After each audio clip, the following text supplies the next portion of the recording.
Good evening and welcome to Educational Insights. My name is Tim. And I'm Susanna. Tonight our focus is on examining the notion of how technology can be used to support meaningful learning within the classroom. In this we have considered two educational applications, StoryKit and Solarwalk. Before we consider these apps, however, we need to define the term meaningful learning. Jonathan says that for any learning to be meaningful, it needs to be active, constructive, cooperative, intentional, and authentic. As such, the critique of our two chosen apps has been framed with these attributes in mind. Beyond this, we're also looking at Squire's rubric for critiquing technology within the actual classroom. We will be focusing on how our chosen apps can enhance teaching and learning rather than the specific features of the apps themselves. With this all in mind, let us now shift our attention to the educational app StoryKit. The app itself serves two main functions. Firstly, it allows children to engage with existing popular stories, such as The Three Little Pigs, by simply providing a digitalized version of each of these texts. Beyond this, a rich experience of the electronic storybook is given. Children can edit the stories provided by the app, or they can use the app's template to create their own multimodal text. With Jonathan and Squire's framing in mind, we will now see how this app shapes up. Adopting a constructivist stance is by far the app's greatest strength. Herein, the app provides a tangible avenue for students to wrestle with the somewhat complex notion of literacy. Johnson emphasizes the prevalence of literacy in our society. It is everywhere. Furthering this, Marshall and Carmichael both emphasize that all children need to be able to engage with literacy on some level for adequate functioning within society. The simplicity and accessibility of this app allows children to literally enter themselves into the text they are both reading and writing. Consider some of the following examples. For the child who is deterred to write poor handwriting, they now have an opportunity to express themselves within literacy without this restriction. Take also having the ability to edit existing stories, changing story endings or writing from different viewpoints.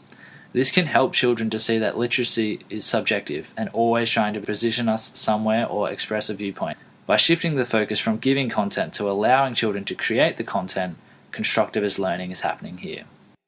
Beyond this, simply using the app's format of presentation allows for authentic learning experiences. In this way, children are being introduced to the ideology of multiliteracies.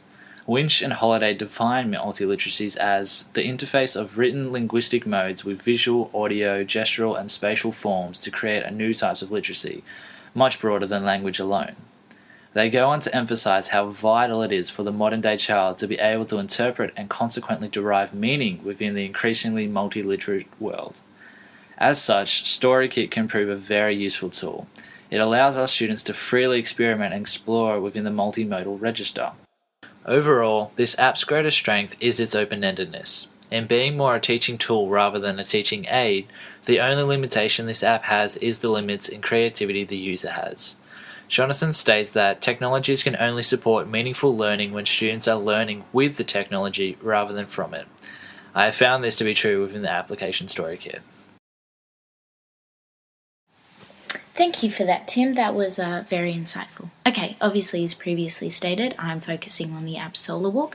Brief description is it is an interactive app that children can use quite 3D. They can scroll around planets, they can have a look at their solar system. It has a plethora of information attached to it. So looking at Jonathan and Squire, I'm focusing on this app really being authentic and also active in their learning.